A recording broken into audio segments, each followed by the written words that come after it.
চাচা ভাবি কি খবর? সাল পালো হইছে রে বাবা।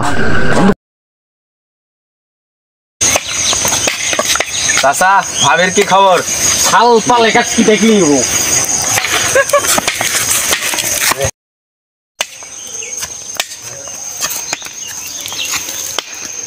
চাচা ভাবির কি খবর? সাল পালে ক্লিয়ার পারা গেলে আজকে বিচার মনুষ্য জায়গায় লাগবে।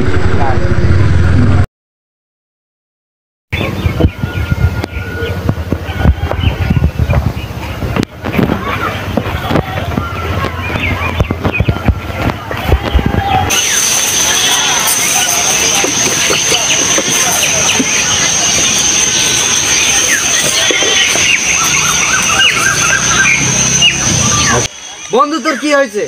বন্ধু আমার কয় চাচা আমার বই কয় ভাবি সাল পালে কি করবো আমি কয় সমস্যা কি তোরে? আচ্ছা যা, আচ্ছা যা, তোরা যা।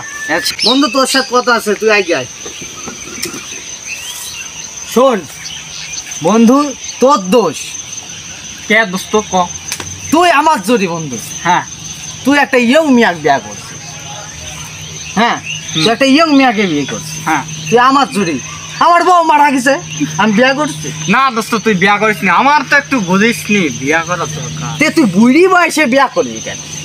দরকার আসলে বিয়া করা, তাই জন্য তো বিয়া করেছি। প্রয়োজন থাকে না মানুষের নাকি? না না, তাই বলি ইয়ং মিয়াকে তুই বিয়ে করবি?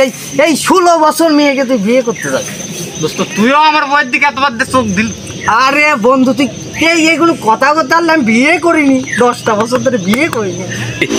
শোন কানি কানি কথা বলছে, শোন তোর বইয়ের যে বডি রে ভাই, কাল পাল টাকা বিলাকে বল। হ্যাঁ আচ্ছা বন্ধু, তাহলে ভাবিকে নিয়ে চলে যা। আচ্ছা বন্ধু তুইও। আর কি বলবো বল, যা।